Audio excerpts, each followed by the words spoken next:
We work hard, and that's what everyone dreams of, come to this free land and get an opportunity to do what they want and, feel free.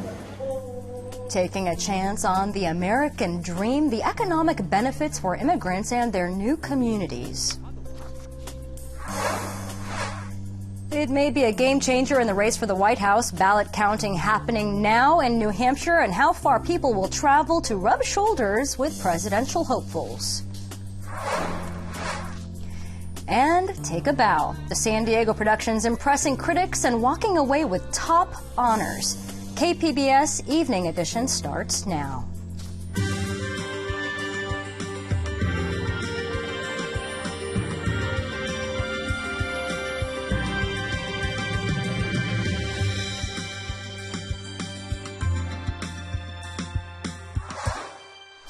Good evening, and thanks for joining us. I'm Maya Trabolsi. The polls are closed in New Hampshire, where residents cast their ballots in the nation's first primary. As for the last one standing, the presidential race, Bernie Sanders and Hillary Clinton are the remaining contenders for the Democrats, while voters who swing Republican still have 7 choices. According to early exit polls, nearly half of voters in the Republican primary made up their mind in the past week. Most Democrats said they favored an experienced candidate. And getting up close and personal with the candidates on the campaign trail, a special type of political fan is haunting the town halls and rallies in New Hampshire. Associated Press' Bonnie Gosh introduces us to the political tourists. We drove 100 miles to have breakfast with you. Oh, wow. We did. Wow. The handshakes, the selfies, and oh yes, the candidates unfiltered. I mean, we can't get that look. The Democrats aren't going to really nominate a socialist, are they? Is it because Republicans can't read? New Hampshire's town halls and rallies are a chance to see the candidates face to face. Hear them, see their body language. All those things you can't see on TV. Coming here to visit and be up close and personal with presidential candidates, you can't do it anywhere but in New Hampshire. They're called political tourists, and they travel from near and far, not only to meet the candidates, but also be a part of the excitement. Oh my gosh, it is great to be here. Trump, Clinton, and Sanders events are the hottest tickets in town, with lines often snaking around the venues. A hug from Hillary or an autograph from the Donald is part of why they show up. It's also an opportunity to ask a potential president what's on your mind. From addiction to the rising cost of health care, nothing is off the table. This is Governor John Kasich's 101st town hall. And in these school gymnasiums and country clubs, there are moments of laughter and emotion. And sometimes those stories touch the candidates just enough. They share those stories on their next campaign stop. Bonnie Gosh, Associated Press, Manchester, New Hampshire. As mainstream and anti-establishment candidates clash over party priorities, watch primary results and analysis tonight on the PBS NewsHour. Special coverage of the first primary contest of the campaign season starts at 11 p.m. right here on KPBS. And it's the end of the road for Republican Rocky Chavez. His sudden exit from the U.S. Senate race this week may actually bolster the GOP's chances of winning the seat. But an analyst told KPBS reporter Amita Sharma success depends on one concept: unity.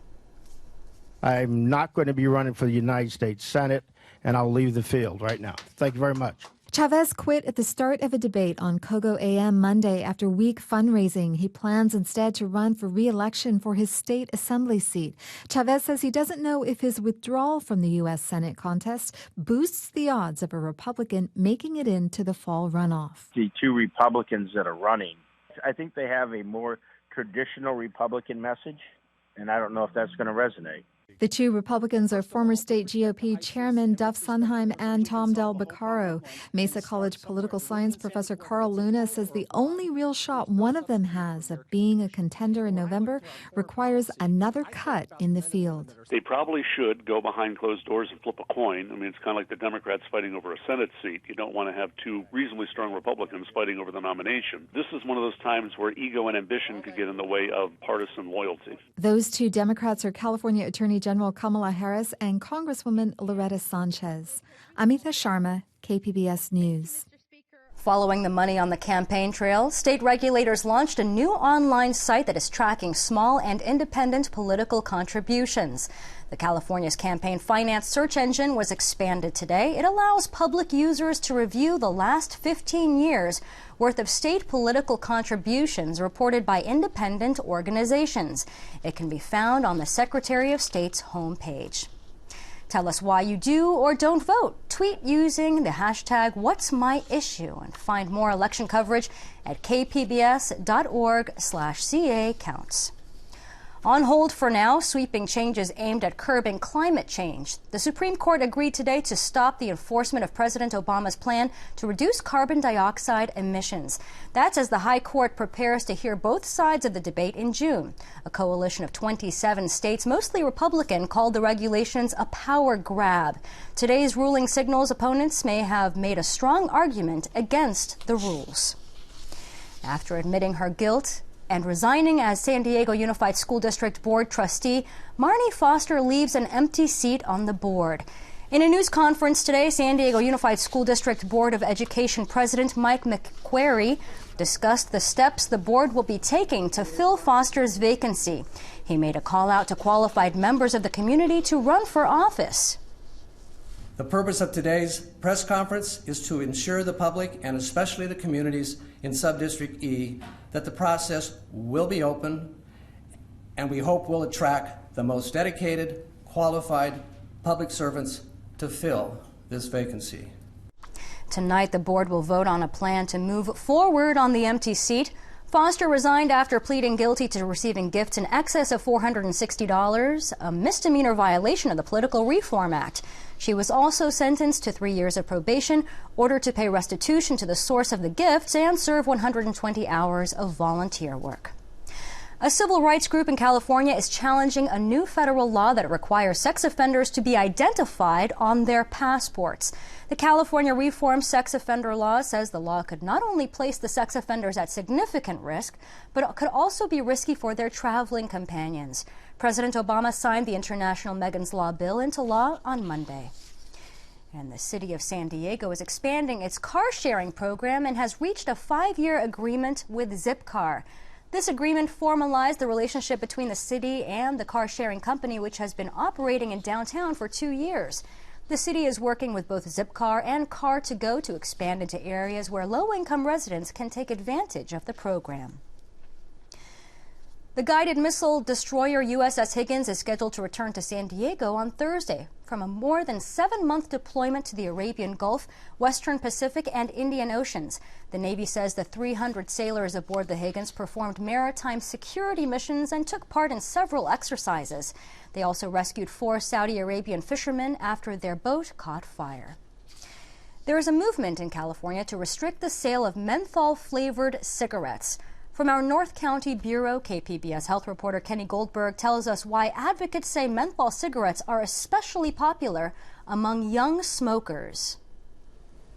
Last year, Berkeley became the first city in California to ban the sale of menthol cigarettes within 600 feet of parks and schools. Santa Clara County passed a similar law that affects its unincorporated areas. Advocates say they'll push the idea in Southern California next. The tobacco industry opposes such laws, saying there's no proof that menthol entices young people to smoke. That's a lie, says Carol Magruder, co-chair of the African American Tobacco Leadership Council. Menthol is a starter product for youth. It helps the poison to go down easier. And if we took all the flavors out of cigarettes, they would become very unpalatable for young people.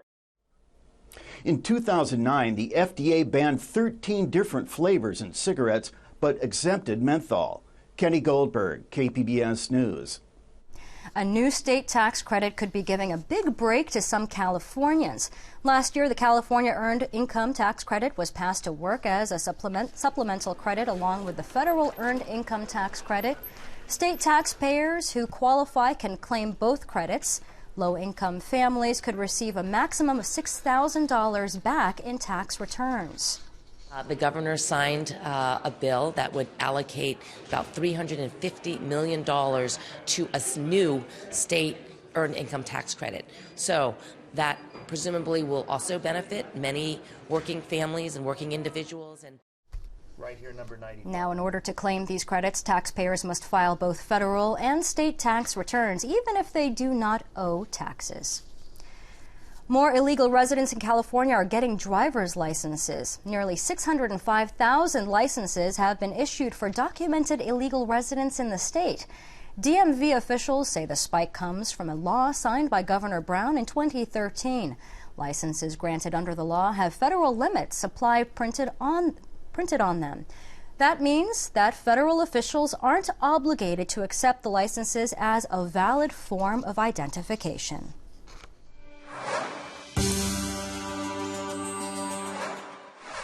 A recent study says there's a big economic benefit when immigrants become U.S. citizens, but only about 10% of those who can take the oath go ahead and do so. Fronteras reporter Simon Thompson has the story. God save these United States and this honorable court.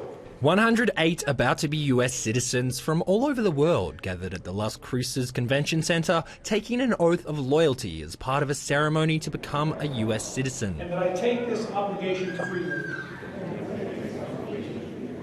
without any mental reservation. Raxmi Chan came to the US from Cambodia 3 years ago to live with her husband and son in Artesia, New Mexico. It's great. I'm happy to be one of the people. Now a US citizen, Chan has the right to vote, can get federal student loans, hold on to her retirement income and petition for family members to come to the US.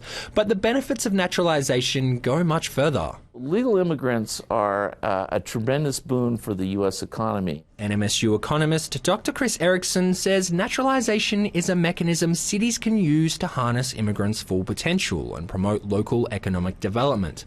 A study by the Urban Institute found increased naturalization could increase employment by 2.2%, home ownership by 6.3%, and the naturalized individual's earnings by almost 9%. If you earn more and if you contribute to higher earnings by other workers, you're going to pay more in taxes, you're going to pay more in income tax, you're going to pay more in sales tax as you buy more stuff, and you probably pay more in property tax too, because if incomes are higher, that tends to bid up properties.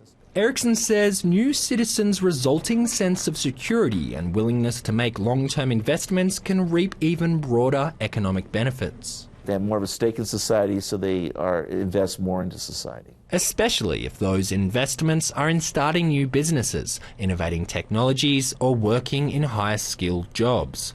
It's not high-tech and it's a far cry from Silicon Valley, but Shan and her husband did open a donut shop in Artesia and are working towards opening another store. Maybe we can open a couple more, kind of expanding our business and get more income to support the family. But what about claims that immigration will increase costs to government? New citizens are eligible for more government support programs, but the Urban Institute study found while naturalisation can sometimes result in higher use of government assistance, those costs are heavily outweighed by increased tax contributions through higher earnings and spending. The net contribution of immigrants is positive. Nationally, there are about 8.8 million immigrants eligible to become US citizens, but less than 10% of those eligible do so each year. Recognising this untapped economic potential, at least 20 US cities, including Denver, New York and Los Angeles, have initiatives aimed at increasing citizenship. We work hard, and that's what everyone dreams of, come to this free land and get an opportunity to do what they want and, feel free. Chan says the process took her 3 years, but otherwise, she didn't have too much trouble navigating the naturalisation process by herself. According to the University of California, Santa Cruz, between 2006 and 2010, there were 11,440 new immigrant business owners in New Mexico. For the Fronteras Desk in New Mexico, I'm Simon Thompson.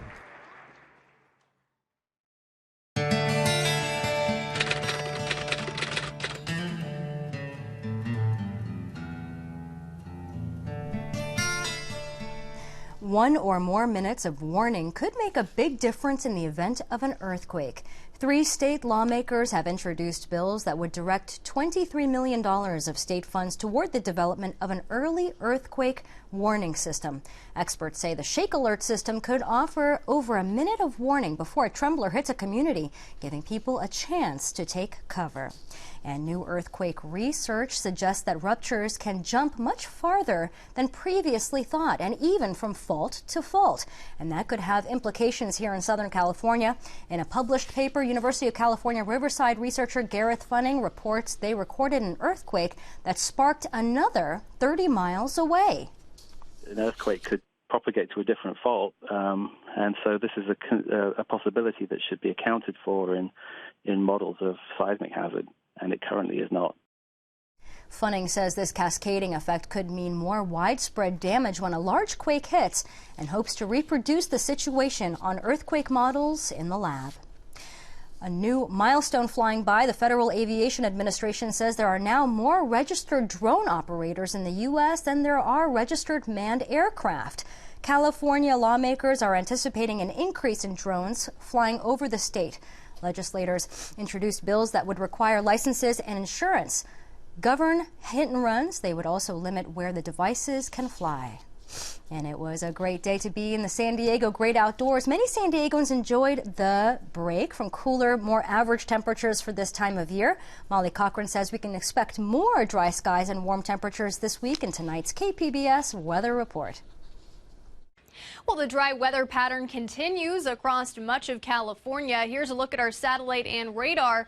Now, we do see some clouds offshore, but a ridge just continues to drape itself across the southwest. And when that happens, we can pretty much bank on dry skies and also temperatures rising. Now, this ridge is going to help send those clouds farther off to the north and also off to the east. So it's going to remain quiet from LA into San Diego. As we bring it closer to home, nothing but smooth sailing from here on out. Mount Laguna into San Diego, Chula Vista, and also towards Oceanside. We also don't have any advisories in effect. There are some wind advisories, but those are well off to the north. So looking at dry skies for the remainder of the night, shouldn't have to worry about any weather-related delays. And temperatures, that's the big story here. We're rising above average for this time of year. Now, temperatures tonight really not too far off from where we should be, but in the afternoon, things are warming up very quickly. 54 for a low in San Diego, temperature right around 36 in Mount Laguna, Ramona at 46,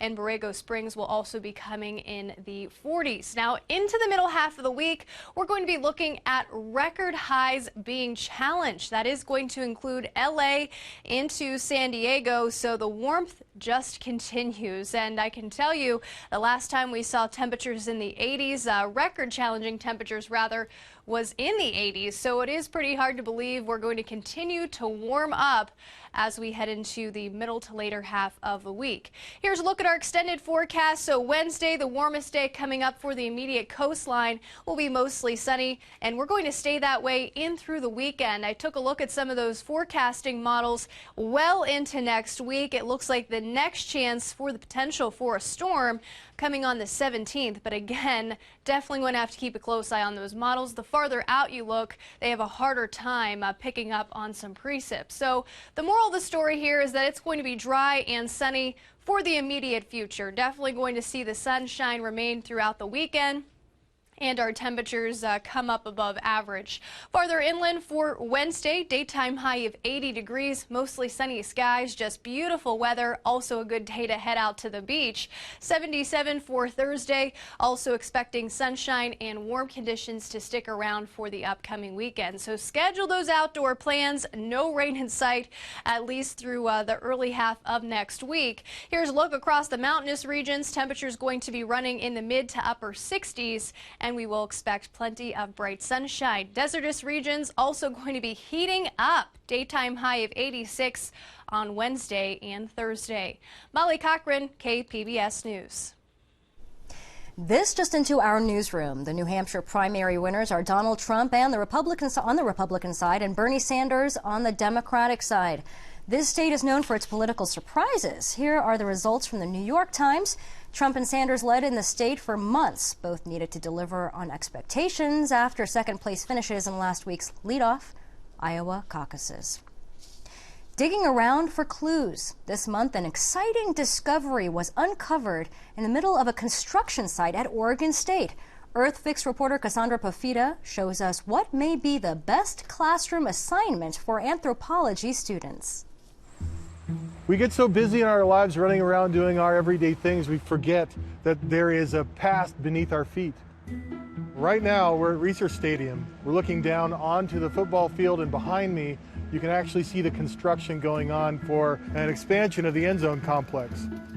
I got a call on Monday that they had found some bone at the construction site. And normally when I get this call, I think it's going to be a farm animal. So I went down and looked at it, and I realized right away, this is no cow, this is no horse, this is an extinct animal.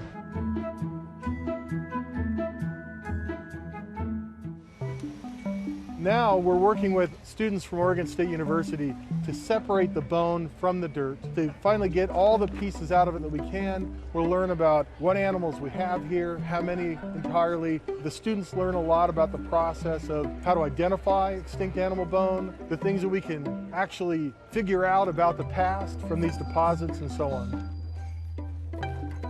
This piece of clay had a bunch of rib bones along the outside, which we took off, and now we haven't really been finding any more bones in this piece, so I'm trying to break it apart into clumps so that individuals who are at the stations with the water buckets can go through it and find any bone that I may have missed.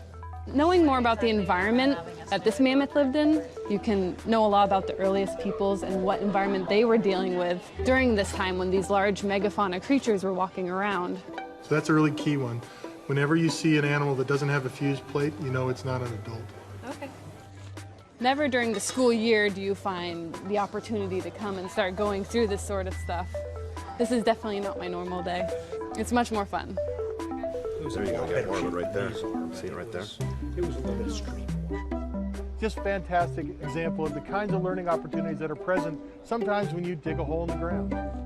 That's clay. I'm so glad that was clay. So this is the mammoth femur. This is the last time we're going to see it in public for a while. We're going to take it to a laboratory. We're going to do the treatment to it, put it all back together. That'll give us a better chance to put it on display, to share it to people. In the state it's in now, it's very fragile, so we have to make sure to treat it just right. And this environmental reporting project was made possible by the Corporation for Public Broadcasting. The NFL may have scored a touchdown, bringing the Rams back to Los Angeles. More than 56,000 people placed deposits on season tickets. The deadline to make the $100 deposit ended yesterday. Prices for the 9-game tickets have not been set, but depositors will get priority for a chance to buy the tickets, and the Rams will play in Los Angeles Memorial Coliseum for 3 seasons until a new stadium opens in Inglewood in 2019. Every year, San Diego's theater critics get together and vote on the best plays and musicals that were on local stages. They're called the Craig Knoll Awards, named after the founding artistic director of the Old Globe. The awards were given out last night, and KPBS culture reporter Angela Carone has the winners. The La Jolla Playhouse won big this year with 6 awards for the world premiere musical Come From Away, including Outstanding Musical of the Year. It's about the small town of Gander, Newfoundland. Immediately after 9/11, planes were rerouted to land there, so the town was overwhelmed with strangers. James Hebert is the theater critic at the Union Tribune. And so a Canadian married couple adapted this, real-life story into a musical with music from the local traditions there. And so it was really different sounding, different looking, really cool story. The much smaller but mighty Intrepid Theater Company won Best Drama for its production, The Quality of Life. It's about assisted suicide. Hebert says director Christy Yale Cox led a powerful team. It's a pretty tough play, but she and the actors were able to bring out the humor in it and the way that it really resonates with a lot of what's happening today. It's really just a remarkable kind of tour de force of acting and directing, I would say. All total, 33 awards were given out Monday to 18 different productions. Angela Carone, KPBS News. Welcome to the neighborhood! Fat Tuesday got off to an early start in New Orleans today with a long-time Mardi Gras tradition. The North Side Skull and Bone Gang walking through the neighborhood, waking people up. Thousands of people line the streets all over the city to see the last of the parades before Lent, a period of penance and spiritual renewal. It starts tomorrow. And finally tonight, happy Year of the Monkey. The Lunar New Year is now upon us.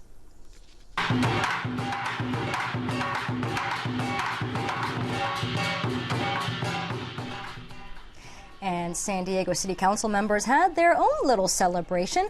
A couple of Chinese lions danced around the council chambers for a good 3 minutes this morning. The dancers were from the local Chinese Consolidated Benevolent Association. Councilman Chris Cate then made an official proclamation making today Lunar New Year in San Diego. And here's a look at what we're working on for tomorrow in the KPBS newsroom. On Morning Edition, Small but Mighty. Learn more about San Diego's friendly and intimate Comic-Con experience. That's tomorrow on KPBS Radio.